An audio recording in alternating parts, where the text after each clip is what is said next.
좋으신 우리 주님의 사랑과 주님이 주시는 평안이 오후 찬양 예배를 함께 드리는 복길교회 모든 교우님께 가득하기를 이 시간 간절히 소원합니다. 하나님께서는 이제 애굽의 8번째 재앙을 내리십니다. 우리가 지난 시간에 잠깐 살펴보았었는데 모세와 아론은 8번째 재앙을 선포하고는 바로 앞에서 돌아서 그냥 나와 버렸습니다. 그러자 바로의 신하들이 모세를 다시 불러들여 왕 앞에 세웁니다. 바로는 신하들이 하소연한 것도 있고 그래서 이번에는 짐짓 그들과 대화를 시도하는 척하면서 묻습니다. 그렇다면 이번에 너희와 함께 여호와 하나님을 섬기러 갈 자는 누구냐? 이렇게 말입니다. 그러자 모세는 우리의 남녀노소와 우리의 양과 소입니다. 이렇게 대답합니다. 사람으로부터 시작해서 모든 가축까지 전부 데리고 나가겠다는 말입니다. 그러자 바로는 그렇게는 안 되고 어린아이들은 남겨두고 장정들만 다녀와야 한다. 이렇게 이야기를 합니다. 아이들이 남게 되면 당연히 아이들을 돌보아야 할 사람들이 남으니까 이제 아이들과 엄마들이 남겠죠. 그러니까 이 자녀들과 아내들과 딸들을 볼모로 잡겠다는 뜻입니다. 바로는 이렇게 일방적으로 말하고는 더 이상의 대화와 토론을 거부하고 모세와 아론을 다시 쫓아냅니다. 결국 모세는 하나님의 말씀대로 애굽 땅 위에 지팡이를 들었고 그러자 하나님께서 동풍을 굉장히 크게 불게 하셔서 메뚜기 떼를 몰아오셨습니다. 그런데 이 메뚜기 떼의 규모가 얼마나 큰지 성경은 그들로 인하여서 땅이 어둡게 될 지경이었다. 메뚜기가 땅을 가득 덮어서 땅이 새까맣게 되었다. 이렇게 기록합니다. 이 메뚜기 떼가 우박에 살아남은 모든 채소와 나무들을 전부 먹어치워버려서 애굽 땅에는 더는 푸른 것들이 남지 않게 되었습니다. 그러자 바로는 이번에도 모세에게 간청하여서 메뚜기 떼를 몰아내지만 역시나 그는 완악한 마음을 포기하지 않고 이번에도 약속을 지키지 않았습니다. 이제 하나님은 별다른 경고의 말씀도 없이 애굽의 9번째 재앙을 내리십니다. 출애굽기 10장 21절의 말씀입니다. 여호와께서 모세에게 이르시되 하늘을 향하여 내 손을 내밀어 애굽 땅 위에 흑암이 있게 하라. 곧 더듬을 만한 흑암이니라. 성경은 이 9번째 재앙을 가리켜서 21절에는 흑암, 여기에 더해서 더듬을 만한 흑암, 그리고 22절에서는 다시 캄캄한 흑암, 이렇게 반복적으로 강조해서 표현합니다. 이제 애굽 온 땅에 어둠이 내릴 텐데 얼마나 캄캄한지 그 어둠이 마치 손으로 만져질 것처럼 단단하고 이 어둠으로 인해서 사람들이 손으로 겨우 더듬어야 다닐 수 있을 것이다. 이런 뜻입니다. 하나님의 말씀대로 이제 과연 애굽 전역이 사흘간 캄캄한 어둠에 휩싸이게 됩니다. 오늘은 이 장면을 표현한 그림을 함께 한번 감상하면서 말씀을 나누도록 하겠습니다.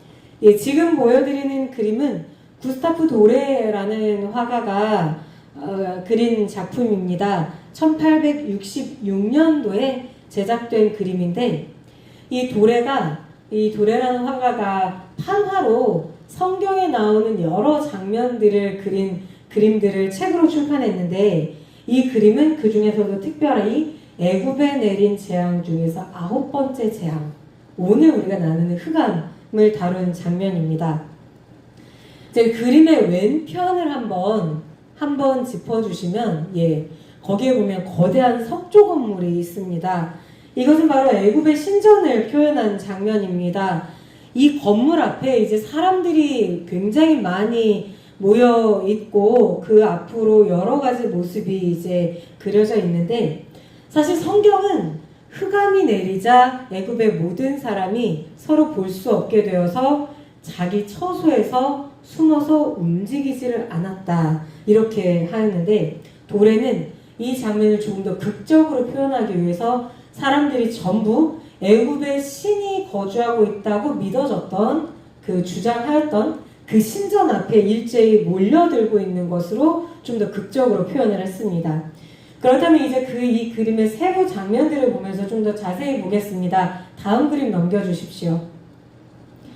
예, 아까 사람들이 신전 앞에 굉장히 많이 모여있던 곳을 잠깐 제가 잘라서 가져온 장면인데, 사람들을 보시면 이것은 완전히 그냥 아수라장입니다. 사람들이 모여서 절규하고 있는데, 저 가운데쯤에 보면 어떤 사람은 하늘을 향해서 두 손을 높이 들고 부르짖고 있고, 그 왼쪽 옆에 있는 사람은 한쪽 손으로는 하늘을 향해 부르짖고 있는데, 기도에 응답이 없으니까, 자기 신에게 부르짖는 기도가 응답이 없으니까 자기 머리를 쥐어 뜯고 있습니다. 그 앞에 있는 사람은 내려오시면 오른쪽 하단에 보시면 아예 땅바닥을 고통으로 뒹굴고 있습니다. 자, 이렇게 되는데, 만약 우리도 비가 내리기 전에 구름이 낮고 두텁게 깔린 것만 봐도 너무나 무서운데, 갑작스러운 어둠이 내렸으니 이 사람들의 공포와 두려움이 얼마나 컸겠습니까? 그런데 이 그림에 나오는 애굽 사람들이 이토록 공포에 떠는 이유, 그리고 성경에 기록된 대로 애굽 사람들이 자기네 집 안에 들어가서 꼼짝도 하지 못하고 숨도 못 쉰 채 숨어 있었던 그 이유는 조금 더 근본적인 데에 있습니다. 다음 장면 보여주십시오.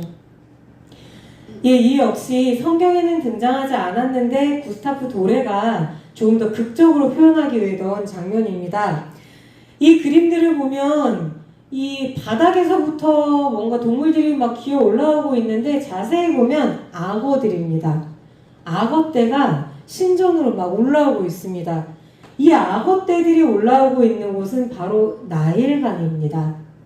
이 나일강에는 악어들이 굉장히 많이 살고 있었습니다. 근데 이 악어들이 전부 지금 땅으로 올라오고 있는 거예요. 그리고 이 악어떼의 선두에 보시면 바로 그 동물입니다. 이 악어라고 하기에는 모양이 약간 다르고, 다른 동물이라고 하기에는 파충류 같은 이 짐승이 웅크리고 엎드려 있는 모습입니다. 조금 전에도 말씀드렸지만 나일강에는 악어들이 굉장히 많이 살았습니다. 그리고 이 악어들이 나일강의 범람을 주관하는 신이라고 여겨졌습니다.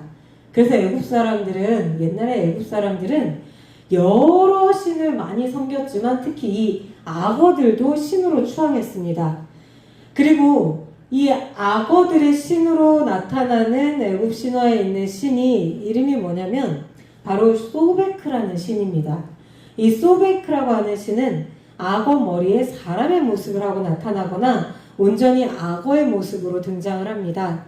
이 신은 방금 말씀드렸듯이 나일강의 범람을 주관하고, 이 나일강이 범람하고 나면 그곳에 생명들이 막 움트기 때문에 이 소베크 역시 생명을 주관하는 풍요의 신, 애굽의 풍요를 가져오는 신이라고 생각을 했습니다.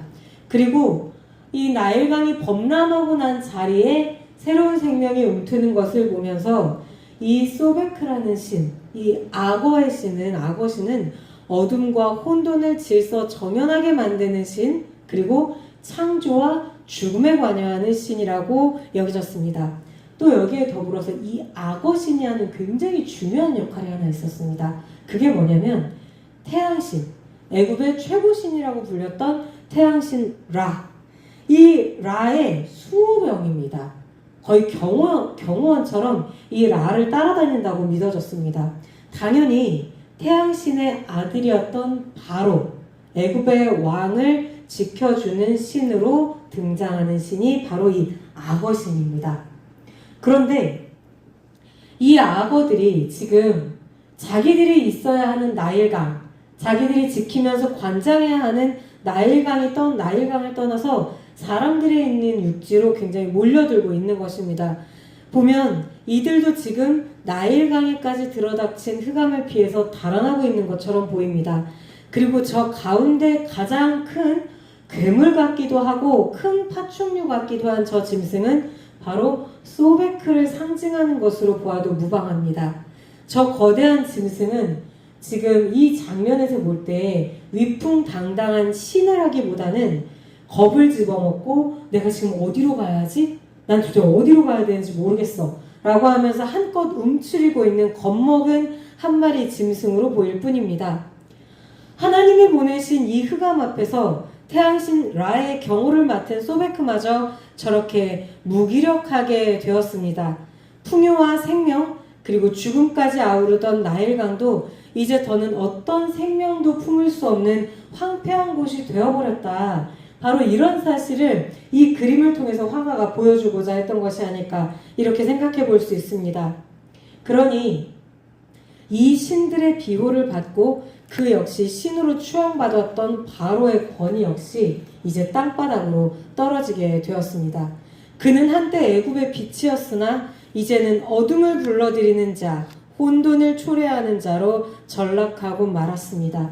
그러니 애굽의 백성들이 저렇게 신전 앞에 모여들어서 절규하는 것 혹은 자기 집에 숨어서 나 이제 우리 언제 죽을지 모르겠다 이렇게 숨죽여 공포에 떠는 것은 어쩌면 당연한 일입니다.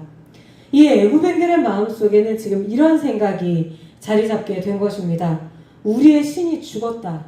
우리의 빛이 사라졌다. 여호와 하나님, 이 노예들의 하나님에게서 태양신 라가 졌고 바로 역시 그 힘을 잃어버리고 말았다. 그들은 이제 절망한 상태로 이렇게 속삭이고 있습니다. 그렇다면 애굽이 잃어버린 빛, 애굽을 절망과 혼동으로 몰아넣은 이 어둠을 가져온 이 빛은 이제 어디에 있을까요? 다음 장면 보여주십시오. 보시면 우측에 저 무너져버린 기둥 뒤쪽으로 보시면 저 멀리 수평선 가운데 쪽입니다. 집사님. 네, 예, 가운데입니다. 조금 더 우측으로 와주시면 우측으로 조금만 더, 예, 바로 그곳입니다. 빛은 거기에 있습니다. 이 작품에서 빛이 있는 쪽은 오직 그곳뿐입니다. 이것은 바로와 수많은 신의 땅이었던 애굽에는 이제 빛이 없다고 하는 뜻입니다. 빛은 이제 저 멀리 어딘가로 사라져 버렸습니다. 그리고 애굽이 잃어버린 빛은 바로 고센 땅, 이스라엘 자손이 사는 곳에만 있게 되었습니다. 저 그림에 등장하는 저 멀리 있는 빛은 바로 이스라엘 자손이 살고 있는 고센 땅을 상징하는 것입니다. 다시 전체 그림을 한번 보여주십시오. 구스타프 도레는 이 작은 작품에서 빛과 어둠, 절망과 희망을 아주 극적으로 표현하면서 과연 구원이 어디에 있는가에 대해 심도 있는 질문을 이 그림을 보는 사람들에게 던집니다. 생명과 죽음, 빛과 어둠을 주관하는 빛은 오직 이제 이스라엘 자손이 살고 있는 땅에만 있고 이 빛을 주관하시는 분은 오직 여호와 하나님이시다. 그리고 이 하나님이 계신 곳은 언제나 생명의 빛으로 밝고 환하게 될 것이다 라는 이 사실을 직관적으로 말하고 있는 것입니다. 이제 이러한 절망적인 상황이 되자 바로는 다시 모세와 아론을 불러서 이번에는 양과 소는 그대로 두고 어린 아이들만 데리고 가서 하나님을 섬기고 돌아오라 이렇게 제안을 합니다. 그러자 모세가 이렇게 대답합니다. 왕이라도 우리 하나님 여호와께 드릴 제사와 번제물을 우리에게 주어야 하겠고 우리의 가축도 우리와 함께 가고 한 마리도 남길 수 없으니 이는 우리가 그 중에서 가져다가 우리 하나님 여호와를 섬길 것임이며 또 우리가 거기에 이르기까지는 어떤 것으로 여호와를 섬기는지 알지 못함이니이다. 바로는 계속해서 마음을 완악하게 하고 나아가 모세에게 다시는 자기 앞에 나타나지 말라고 합니다. 한 번만 더 내 앞에 나타나면 이제 살려두지 않겠다. 이렇게 으름장까지 놓습니다. 모세도 그러하겠다고 하고 돌아 나왔으나 모세와 바로는 마지막으로 다시 한번 만나야만 합니다. 이 사건은 이제 다음 시간부터 다루도록 하겠습니다. 오늘 애굽에 내린 이 흑암을 보면서 우리도 우리 안의 빛을 근본적으로 돌아볼 수 있어야 하겠습니다. 바로는 자신들이 신상을 만들어 두고 섬기던 수많은 신에게서 빛을 찾았습니다. 그러나 하나님의 권능 앞에서 그것은 흑암이고 그 신들이 준다고 믿었던 풍요는 사실은 재앙이었고 속임수였다는 사실이 드러나고 말았습니다. 그리스도인의 빛과 진정한 행복은 이 세상의 것과 근본적으로 다르다고 하는 사실을 우리가 다시 한번 이 시간 마음속에 새길 수 있기를 바랍니다. 그리고 우리 삶의 빛 되신 주님만 따라가면서 주님이 비추시는 빛 안에서 날마다 행복하고 날마다 강건한 삶을 살아갈 수 있는 우리 모두가 되기를 이 시간에 간절히 소원합니다. 함께 기도하겠습니다.